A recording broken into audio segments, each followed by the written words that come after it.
Muito bom dia a todos os colegas de mesa, palestrantes. Muito bom dia a todos os presentes. Começo por agradecer o amável convite que me foi endereçado pela Ordem dos Engenheiros e pela Câmara de Coimbra, no sentido de o IRN poder estar aqui presente institucionalmente, também enquanto parceiro da Infraestrutura Nacional de Cadastro do Sinergic, para vos dar conta de qual é a posição do Instituto face a todo este assunto que estamos hoje a tratar, dos benefícios que pode efetivamente trazer, do modo geral, para o país e, em particular, para os registros e notariado.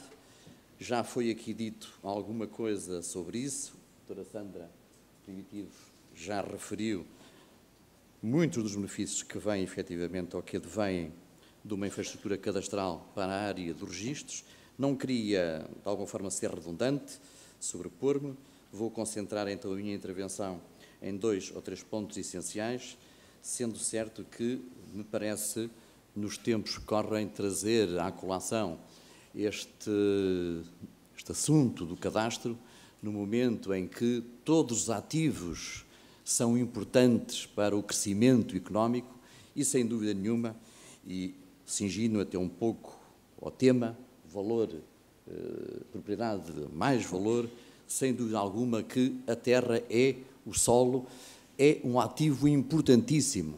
O problema é saber retirar do solo, da terra, todas as suas virtualidades, todas as suas potencialidades, que nem sempre é feito da melhor forma. E quando não é feito da melhor forma, a própria natureza, as terras, muitas vezes, voltam-se contra o crescimento, contra o desenvolvimento e, muitas vezes, contra o próprio homem. Conviria aqui, se calhar, referir, a propósito do valor das terras, da propriedade, para o que uma infraestrutura cadastral me parece extremamente importante, no sentido de retirar essas mesmas potencialidades, referir o relatório da 59ª sessão do Conselho Económico e Social das Nações Unidas, de 14 de setembro de 1998, que diz o seguinte: em todo o mundo, os governos procuram alcançar estabilidade social e sustentabilidade económica para os seus países e cidadãos. Uma política de terras e um quadro legal que reconheça os direitos e deveres do indivíduo é essencial para que estas aspirações se possam concretizar.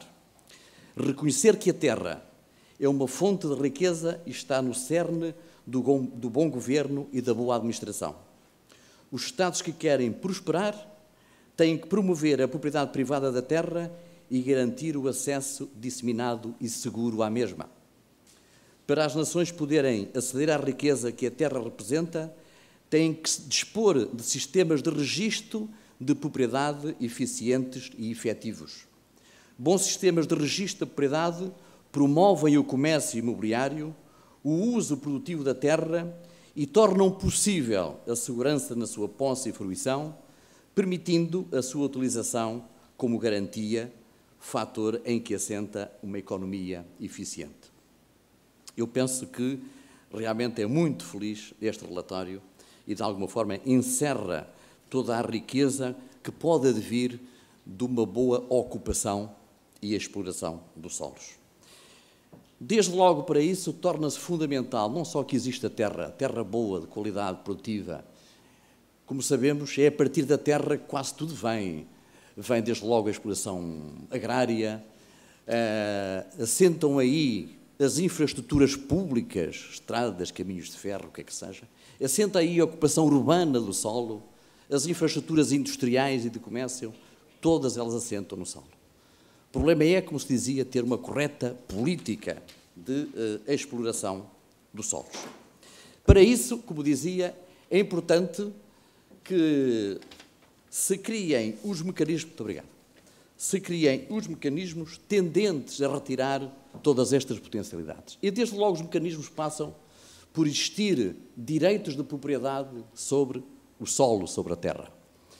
Se não houver uma forma jurídica de proteger os direitos de propriedade, de fazer com que eles possam circular de uma forma fácil, a baixo custo, com segurança jurídica, dificilmente nós conseguimos retirar todas as potencialidades do solo. Veja o que acontece nos países socialistas, comunistas, onde não há propriedade privada. Veja o que acontece em muitos países que estão neste momento em vias de desenvolvimento, como acontece com Angola, como acontece com Moçambique, que o IRN também está neste momento a apoiar no desenvolvimento dos direitos de propriedade. O facto de não haver direitos de propriedade não permite uma verdadeira exploração e de retirar, como disse, todas as potencialidades do solo. Portanto, é importante que haja terra, é importante que haja direitos de propriedade para explorar essa mesma terra, mas é importante que os direitos de propriedade possam efetivamente circular. Eu, se sou dono de um prédio, não consigo efetivamente retirar dele rendimento e quero transmiti-lo, mas se não tiver um sistema que dê garantias de segurança na transmissão, que diga ao contratante comprador quem é o proprietário, que ónus tem ou não tem, esse direito não pode circular. Imaginem a situação ou a hipótese de não haver um sistema de registro predial. E há muitos países que efetivamente não têm. 80%, quase, e 5% da terra a nível mundial não está definida, não está atribuída, não está protegida. Não se sabe quem é o proprietário. Não se sabe se está gravada com uma penhora ou com uma hipoteca. E isso é terrível para o crescimento económico. É tremendo para o comércio jurídico e imobiliário. De modo que o sistema de registro tem exatamente esta função. Como dizia há pouco, imaginem que não tinham uma conservatória onde pudessem em cada momento saber quem é o proprietário da terra que vão adquirir. Saber se essa terra está ou não está hipotecada. O que é que iria acontecer? Provavelmente não fariam negócio.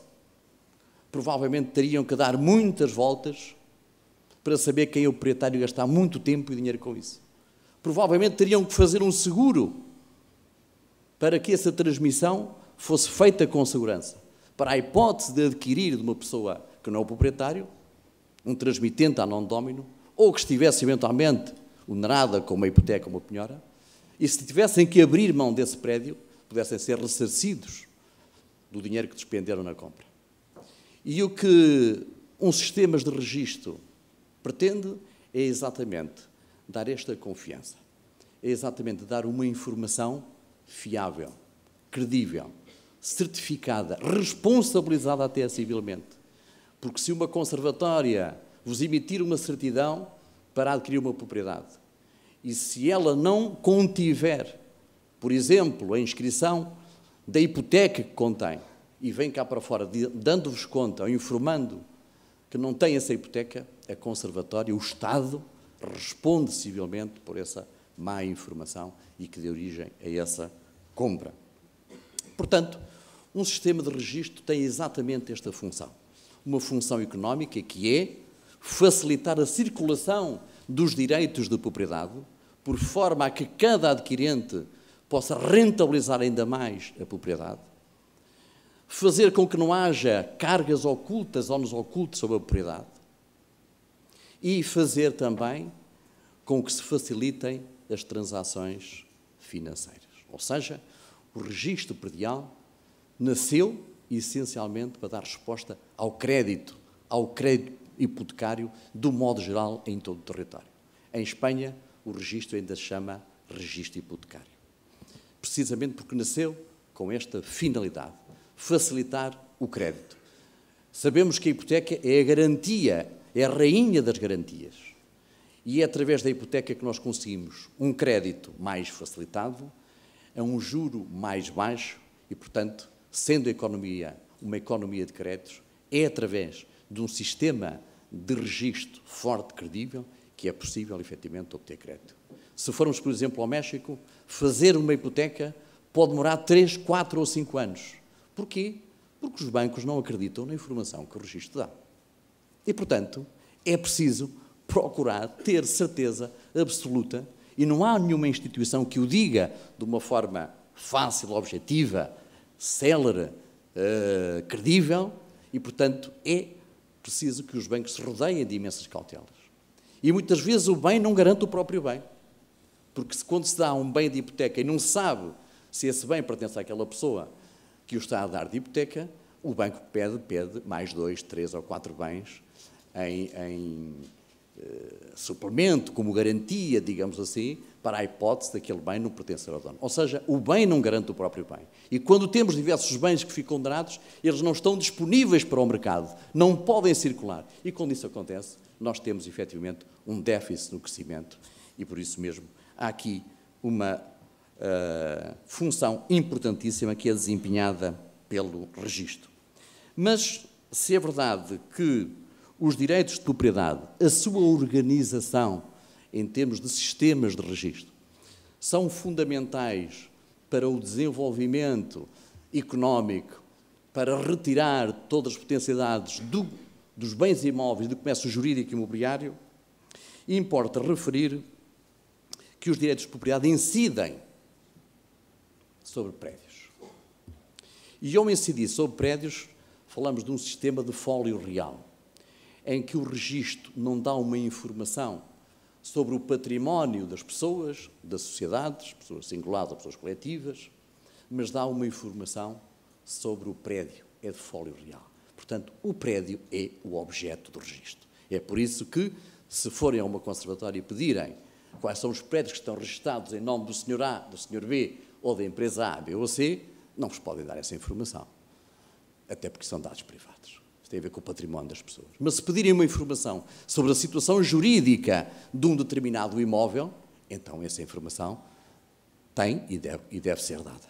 Porque, como disse, o registro serve para dar uma informação, publicitar a situação jurídica dos imóveis, dos prédios. E porquê é que eu digo isto? Porque quero chegar exatamente a esta situação, à identificação do prédio. E a identificação do prédio, como já viram, é fundamental porque é sobre ele, sobre a identificação, sobre a descrição, que incidem os direitos de propriedade. E para nós sabermos concretamente o que é que estamos a comprar, o que é que estamos a adquirir, temos de ter uma correta e perfeita identificação e individualização do prédio, por forma a que a contratação resulte segura para todos. Eu quero saber, quando estou a comprar, que estou a comprar o prédio A e não o prédio B. Que tem esta composição, ou esta identificação, ou esta área, e não outra, que efetivamente possa ser publicitada. E é aqui que, desde logo, há a grande mais-valia que pode trazer o cadastro ao registro. Quando não temos perante nós alguém ou a coisa que pretendemos identificar, como é o caso quando vamos ao registro, queremos identificar o prédio, não tendo o prédio perante nós, o que é que vamos fazer? Vamos tentar explicar ou definir com detalhes as qualidades, as circunstâncias, as características específicas desse mesmo prédio, por forma a que se possa responder a perguntas como esta: como é? Que forma tem? Quanto mede? Que outros prédios rodeiam aquele prédio? Que natureza tem? Rústico ou urbano? É de regadio ou é de sequeiro? Onde é que se situa concretamente? E o que temos na nossa identificação predial é essencialmente uma identificação descritiva, que advém da declaração dos interessados. E uma declaração, diríamos que é um retrato literário do narrador em função daquilo que consegue ver ou saber. E, portanto, não temos nenhuma entidade que possa comprovar e dar-nos com exatidão a identificação do prédio. Como há pouco o meu antecessor dizia, normalmente a identificação do prédio vem ao registro predial através da identificação da matriz. A identificação da matriz advém, efetivamente, da declaração que é dada pelos interessados. De modo que tentamos fazer com que esta identificação do prédio responda a estas perguntas e temos uma série de elementos, nos termos do artigo 81, 82, salvo erro, do Código de Registro Predial, que identificam o prédio, desde logo pela sua natureza, pela sua situação concreta, pela sua área, pela sua composição e pelas suas confrontações. de forma que, quando queremos identificar muito especificamente um prédio, à face do que atualmente existe, esta identificação resulta, essencialmente, de uma descrição, que eu diria, perimetral, com base nos dados físicos dos prédios confinados. Ou seja, numa determinada localização nós temos N prédios e como é que vamos especificar e identificar aquele concretamente? Através das confrontações. É o prédio que se situa em tal parte, tem esta composição, mas aí há muitos, efetivamente, que têm uma área, e a área já ajuda, efetivamente, a identificar muito mais o prédio, mas quando queremos saber concretamente qual é, nós vamos para as confrontações. É o prédio confrontar no norte com o senhor fulano, a sul com o senhor grande, nascente e depoente, tal. Bom, é evidente que isto não é uma forma perfeitamente fiável, exata, de identificar o prédio. Até porque, normalmente, as confrontações são declaradas uma vez e nunca mais são atualizadas. E, portanto, dificilmente nós temos confrontações perfeitas, corretas, atualizadas sobre o prédio. A área, enfim, como estamos a dizer muitas vezes, a área é calculada ao olhómetro e, portanto, não reflete efetivamente a área que tem na realidade. E isto, atendendo ao facto de existirem muitas vezes prédios juntos com a mesma composição, com as mesmas características, com vários confinantes, é difícil saber ao certo de que prédios estamos a falar quando estamos a contratar. E é esta insegurança que não pode existir. E é esta mais-valia que eu diria que o cadastro pode trazer. Ou seja, conseguimos, através do cadastro, substituir técnicas descritivas, eu diria, por uma quase visão direta do prédio, mediante uma imagem que é gráfica e que é georreferenciada, com coordenadas de latitude e longitude. E desta forma nós conseguimos saber que tratamos deste prédio A e não do prédio B. Ou seja, conseguimos responder muito mais eficazmente às perguntas como é, quanto mede, que forma tem, e já vamos ver que outras situações ou que outro tipo de informação a georreferenciação ou o cadastro pode trazer. Sabemos que o direito de propriedade, tal como nasceu como um direito absoluto, o direito de usar, fruir e dispor, tem vindo, na velha tradição romanística, tem vindo ao longo do tempo a sofrer algumas, ou até diria muitas, limitações. Porquê? Porque a função do prédio não é apenas, eu diria até cada vez menos, se calhar, uma função que satisfaz os interesses do seu proprietário, mas também tem que responder a outro tipo de solicitações, que é o interesse público, é o interesse social, que muitas vezes vai muito para além das fronteiras de um país. Tem aqui valores jurídicos internacionais. Se pensarmos, por exemplo, todos conhecemos a Amazónia, a proteção da Amazónia vai muito para além do interesse brasileiro. Tem a ver com o interesse mundial da preservação do meio ambiente, no fundo, da preservação da vida humana. E entendemos nós que o cadastro pode trazer aqui também um valor acrescido a esta função registral que há pouco falava. Não só de dar a conhecer a situação jurídica do imóvel, a quem pertence, se tem ónus ou não tem ónus, mas dar outro tipo de informação. Dar uma informação ou dar uma publicidade às diferentes e dispersas limitações administrativas e do meio ambiente de caráter territorial através de adequadas associações cartográficas. Como disse, são bens jurídicos importantes que importa dar a conhecer no momento da contratação. Isto é, quando eu quero adquirir um imóvel, interessa-me saber quem é o proprietário, se tem ónus ou não tem ónus, mas também é importante saber, desde logo, que tipo de limitações ao uso existem sobre aquele prédio. Saber se há uma servidão, se há uma limitação à construção, o que é que se pode fazer ao cabo e ao resto ali. Eu recordo-me que não há muito tempo, há cerca de um ano e qualquer coisa, alguém me batia à porta do Instituto a perguntar duas coisas.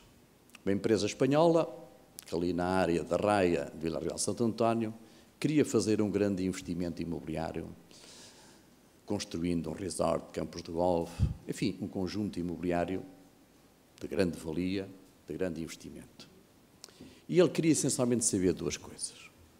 Tenho o preço mais ou menos acertado, uma quantia muito avultada, estamos a falar de centenas de hectares de terreno, e queria saber essencialmente duas coisas. O que é que eu posso fazer neste terreno? O que é que eu posso construir? Qual é a sua finalidade? Quais são as suas limitações públicas? A quem pertence? Tem ónus ou não tem ónus? E é evidente que à pergunta a quem pertence, tem ónus ou não tem ónus, nós conseguimos responder. Ao resto, o senhor teve que procurar junto de outras instituições. E foi desde logo à Câmara, e foi à REN, e foi à REN, e foi a uma série de entidades.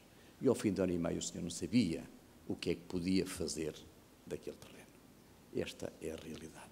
Com isto perdemos um investimento importantíssimo que foi feito, efetivamente, do outro lado da fronteira. É este tipo de informação que, não sendo propriamente uma informação, diria que de caráter estritamente jurídico, é, apesar de tudo, uma informação importante que deve estar contida numa instituição por forma a que possamos, enfim, o mais completamente possível dar uma informação sobre a situação jurídica, mas sobre também o que se pode ou não que se pode fazer sobre aquele prédio. De modo que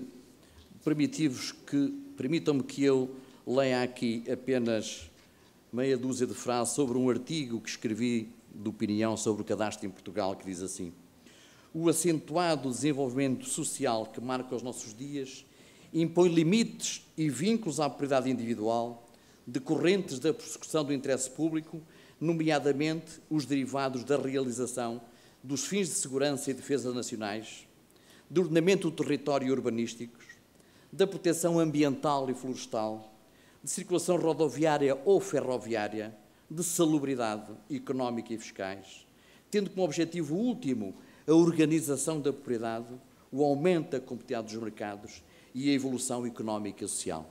A título meramente exemplificativo, podemos apontar o estabelecimento de zonas de proteção de instalações militares, aeroportos, vias de comunicação terrestres, nas quais é absolutamente proibido construir edificações ou construir para além de certas zonas ou altura, a classificação de certos bens de interesse nacional, com limitações quanto à sua utilização, modificação ou disposição, a proibição de uso edificante por razões paisagísticas, ecológicas, urbanísticas e de proteção contra riscos ou perigosidade dos solos, a delimitação de zonas de reserva ecológica e de reserva agrícola e a imposição de servidões administrativas de gasoduto e oleoduto.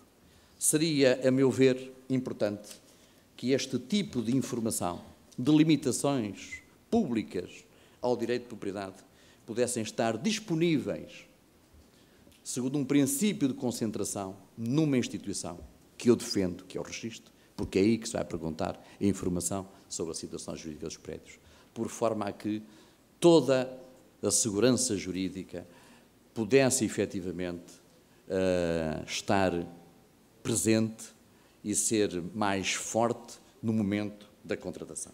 Desde logo, como disse, esta publicidade pode vir e advir através da nossa infraestrutura nacional de cadastro.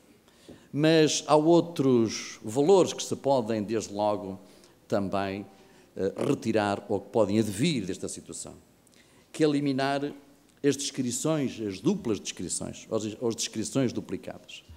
Não sabendo concretamente se estamos a registrar um prédio A ou B, acontece, por vezes, no registro, que registamos 2 vezes o mesmo prédio, ou oneramos 2 vezes o mesmo prédio, pertencente muitas vezes a titulares diferentes. E isto é terrível para o comércio jurídico, tremendo, tremendo, que dá depois aso a ações judiciais, a disputas tremendas sobre a quem pertence ou quem não pertence ao prédio.